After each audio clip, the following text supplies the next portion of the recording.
Swastiastu, Namo Buddhaya, Salam Kebajikan. Bapak Ibu sekalian, saya akan sampaikan update terkini identifikasi temuan dari 7 jenazah di Bekasi, Jawa Barat yang ditemukan pada hari Minggu ini, tanggal 26 September 2024 pukul 15 tadi. Tim gabungan telah berhasil mengidentifikasi 5 jenazah, yaitu 1. Jenazah nomor PM 0047 cocok dengan data AM nomor 004, teridentifikasi sebagai Muhammad Farhan, laki-laki 20 tahun, alamat Gang Makam Pedurenan, RT 01 RW 02 Kelurahan Pedurenan, Kecamatan Mustika Jaya, Kota Bekasi, Jawa Barat, berdasarkan DNA, sidik jari, data gigi, ciri medis, dan properti. 2.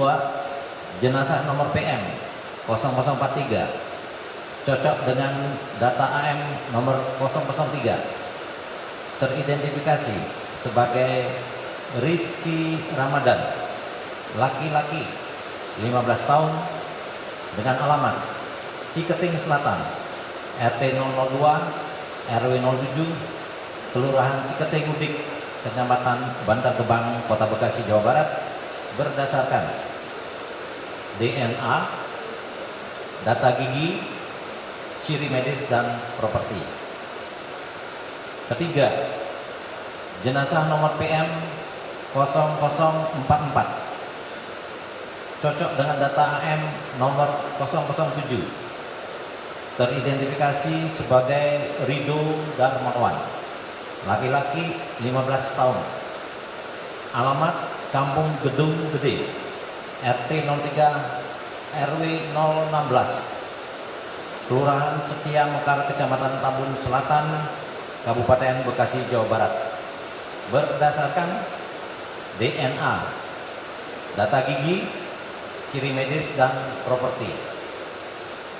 Nomor 4, jenazah nomor PM 0046 cocok dengan data AM nomor 005, teridentifikasi sebagai Reski Dwi Cahyo, laki-laki 16 tahun, alamat Ciketing Selatan, RT 003 RW 07 Kelurahan Ciketing Udik, Kecamatan Bantar Gebang, Kota Bekasi, Jawa Barat, berdasarkan DNA, data gigi, ciri medis, dan properti. 5. Jenazah nomor PM 0049 cocok dengan data AM nomor 006, teridentifikasi sebagai Vino Satriani, laki-laki 15 tahun, alamat Kampung Kelapa 2 RT 008 RW 09 Desa Pedurenan, Kecamatan Mustika Jaya, Kota Bekasi, Jawa Barat, berdasarkan DNA, data gigi, ciri medis, dan properti. Dengan demikian, saat ini seluruh jenazah yang ditemukan telah teridentifikasi. Demikian update hasil kegiatan kami sampaikan. Jakarta, 26 September 2024, atas nama Kapusdokes Polri, Karodokpol. Selesai. Wassalamualaikum warahmatullahi wabarakatuh. Om Santi Santi Santi. Baik, terima kasih Bapak Karungkit dan Bapak Karodokpol. Mungkin ada yang ingin ditambahkan, Ibu Karo Labdokes? Cukup. Oke. Baik, rekan-rekan, untuk penjelasan tentang proses identifikasi terhadap 5 jenazah lainnya, setelah kemarin 2 sudah dijelaskan. Selanjutnya kami memberikan kesempatan. Oke, ya. Jadi hari ini juga akan dilakukan penyerahan lanjutan. Kemarin sudah 2 diserahkan ke keluarganya. Setelah ini akan diserahkan juga langsung kepada keluarga yang akan mengambil jenazah ya. Nanti rekan-rekan silakan bisa meliput juga. Kemudian untuk melakukan pendalaman silakan, kami persilakan untuk rekan-rekan yang ingin bertanya. Ya, dari kanan, silakan Mas. Selamat siang Pak, saya Agung Happy dari CNN TV. Satu pertanyaan aja Pak, apakah ada ditemukan luka-luka di luar luka tenggelam dan di luar luka jatuh? Mohon disampaikan ke kami apakah ada, kalau ada kira-kira penyebabnya apa? Terima kasih. Ya, terima kasih Mas. Satu-satu ya. Oke. Terima kasih. Ini pertanyaan kemarin juga sudah ditanyakan. Jadi kami jelaskan kembali bahwa dari hasil pemeriksaan tidak ditemukan bukti adanya luka-luka ataupun patah. Demikian. Ya. Oke. Jelas ya Mas ya? Oke Mbak, silakan. Enggak, selamat sore Pak. Lia dari IDN Times. Mungkin bisa dijelaskan apakah sudah diketahui penyebab kematian, begitu apakah karena tenggelam ataukah karena ada lumpur di paru-paru atau apa secara teknisnya begitu, dan mungkin bisa dijelaskan kenapa mungkin keluarga tidak bisa melihat jenazah gitu ya, agar bisa dijelaskan pada kami. Terima kasih. Silakan. Oke. Untuk saat ini proses sebagaimana yang saya sampaikan 2 hari yang lalu. Tes.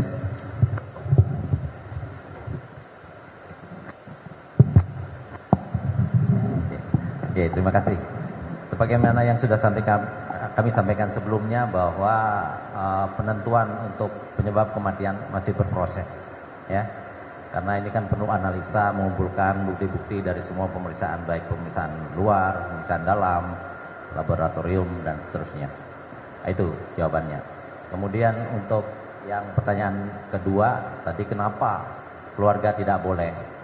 Ya, ini juga sudah kami sampaikan pada kesempatan yang sebelumnya, namun kami tegaskan bahwa memang dalam prosedur identifikasi, ya, apalagi dengan jenazah yang sudah beberapa lewat dari 24 jam, ada proses pembusukan, itu SOP kami tidak membenarkan adanya keluarga melihat dulu karena menimbulkan bias nanti. Jadi SOP kalau kita berikan itu melanggar SOP kami, ya, sehingga nanti sesuai dengan SOP ini keluarga harus melaporkan ciri-ciri orang yang hilang, gitu ya, detailnya orang hilang. Kemudian di satu sisi kepada satu tim antemortem namanya, ini dikumpulkan. Di satu sisi ada tim lagi yang memeriksa jenazah, ya. Nah, ini yang kemudian baru prosesnya rekonsiliasi, mencocokkan apakah ini cocok, ya, yang mana cocok dengan si A, cocok dengan data antemortem dengan data postmortem yang mana. Nah, itu prosedur yang kami jalani, ya, dan itu juga prosedur secara internasional sudah diakui. Jadi kita mengikuti prosedur itu, ya. Demikian jawabannya. Oke. Ada lagi Mbak? Ya, silakan Mbak. Sore Bapak-Bapak, Ibu-Ibu, saya Tasya dari Metro. Ini mau nanya, kemarin kan ada 9 personel patroli perintis yang sudah diperiksa dan sudah menjalankan tugasnya kembali. Mungkin Pak Ade boleh dijelaskan ke rekan-rekan hasil pemeriksaan dari ke-9 petugas polisi tersebut seperti apa, dan apakah ada ditemukan kesalahan SOP saat menjalankan tugas patroli. Dan memang waktu itu mungkin boleh dijelaskan patroli presisi pada Sabtu dini hari sebenarnya seperti apa Pak tugasnya? Terima kasih Bapak-Bapak. Maaf ya, tadi saya bicara kepada saya. Iya tadi Oke. Bapak, ini kan kemarin 9 petugas 9 tugas patroli sudah diperiksa dan sudah menjalankan tugasnya kembali. Mungkin boleh dijelaskan hasil pemeriksaan kepada 9 petugas patroli tersebut seperti apa? Apakah ada kesalahan SOP saat menjalankan tugas patroli presisi? Terus mungkin boleh ditegas ada pada patroli presisi kemarin Sabtu dini hari sebenarnya seperti apa? Terima kasih.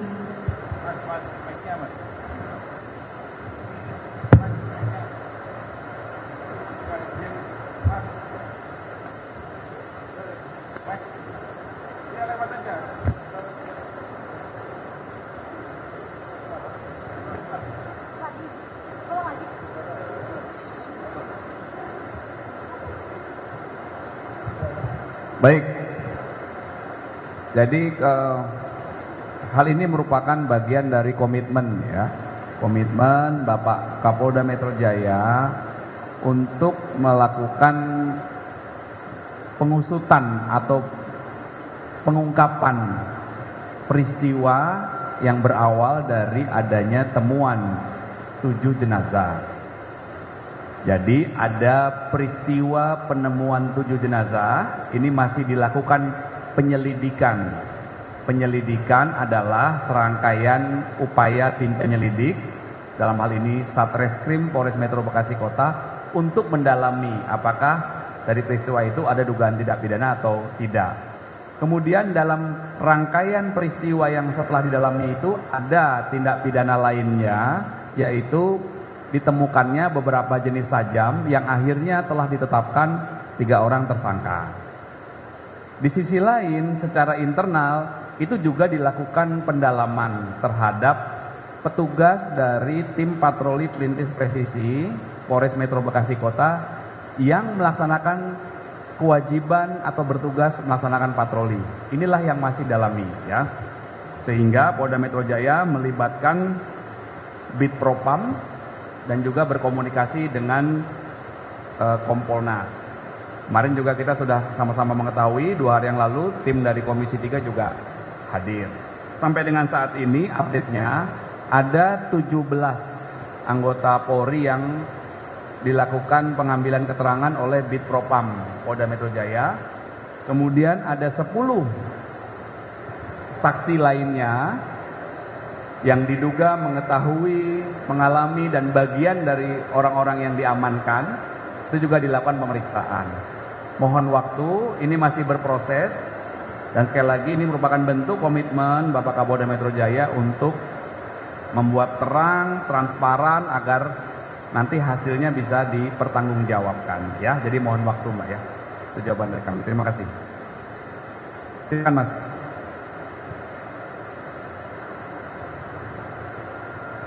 Tes.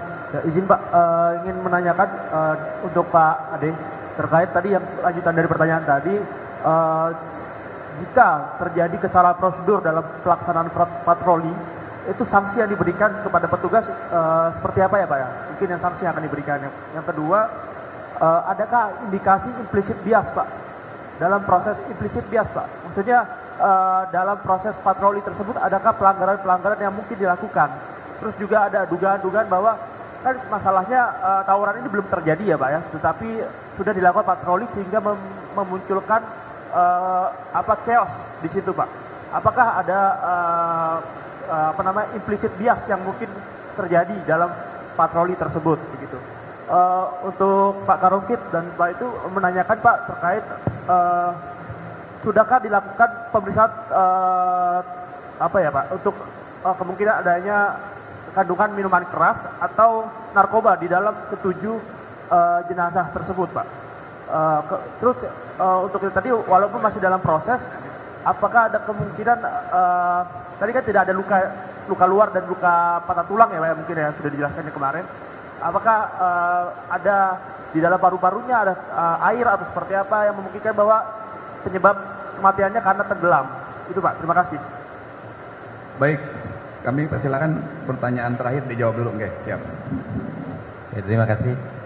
Terkait dengan dugaan adanya pengaruh narkotika ya. Sebagai seorang expert ahli forensik, kami sudah melaksanakan semua pengambilan sampel termasuk kemungkinan ini. Ya, seperti yang saya sampaikan tadi, data sedang berproses dan dikumpulkan, nanti akan dianalisa oleh tim ini. Ya, itu akan disampaikan nanti pada saatnya kalau sudah jadi satu kesatuan hasil otopsi. Oke. Ya, termasuk yang paru itu ya. Ya. Dari semuanya data-data baik pemeriksaan luar, pemeriksaan dalam, pemeriksaan laboratorium akan dia analisa jadi satu kesatuan sehingga kita bisa memastikan penyebabnya apa. Ya. Seperti itu. Prosesnya berapa lama ya Pak biasanya untuk kasus-kasus seperti ini Pak?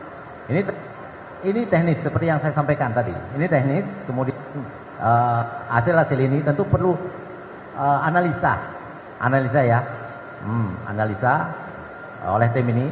Mungkin berapa hari ke depan ini saya kira tidak terlampau lama kita bisa menyampaikan hal itu melalui penyidik tentunya. Karena sebagai ekspert semuanya adalah permintaan penyidik. Kemudian kita kembalikan informasi kepada penyidik. Nanti atas izin penyidik kalau kita mau sampaikan nanti domain dari penyidik. Saya kira gitu. Ya.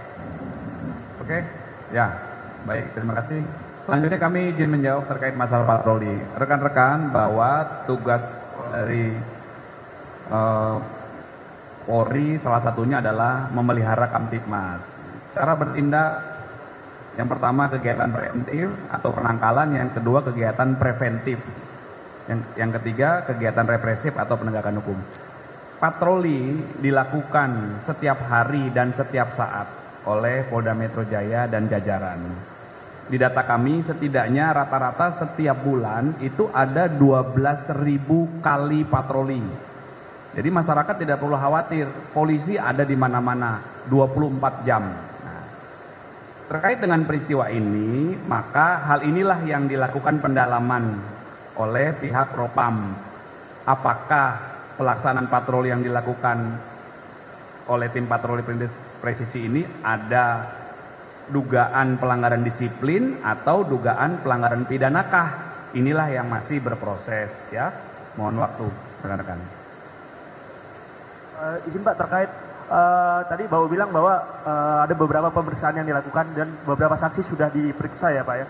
Ini kan tadi yang apakah dalam proses patroli itu Pak sudah juga dilakukan misalnya mitigasi bencana jika sewaktu-waktu terjadi situasi kritis Pak, seperti yang terjadi di Bekasi. Misalnya ketika ditemukan adanya korban yang dalam situasi kritis, maka ada mitigasi selanjutnya yang dilakukan oleh petugas sehingga korban tidak mengalami kematian. Apakah itu sudah diatur dalam SOP atau seperti apa Pak? Ya, jadi setiap petugas yang melaksanakan tugas itu sudah dibekali dengan SOP ya. Dan saat peristiwa tersebut ada 4 orang warga yang diselamatkan oleh tim patroli perintis presisi. Saat proses mendatangi lokasi, kemudian beberapa orang yang di lokasi ada yang berlari ke arah sini, ada yang ke arah sana, dan ada yang ke sungai. 4 orang ini diselamatkan. Jadi itu merupakan perlindungan kepada kemanusiaan, pertolongan pertama kepada korban, perlindungan terhadap keselamatan harta dan benda orang lain di lingkungan saat lokasi patroli. Itu menjadi prioritas dari setiap petugas kepolisian yang melaksanakan patroli ya. Oke, terima kasih. Ada lagi rekan-rekan? Cukup. Baik, terima kasih. Selanjutnya kita bergeser ke sebelah untuk melakukan prosesi penyerahan atau pengembalian jenazah ke keluarganya ya. Terima kasih. Assalamualaikum warahmatullahi wabarakatuh.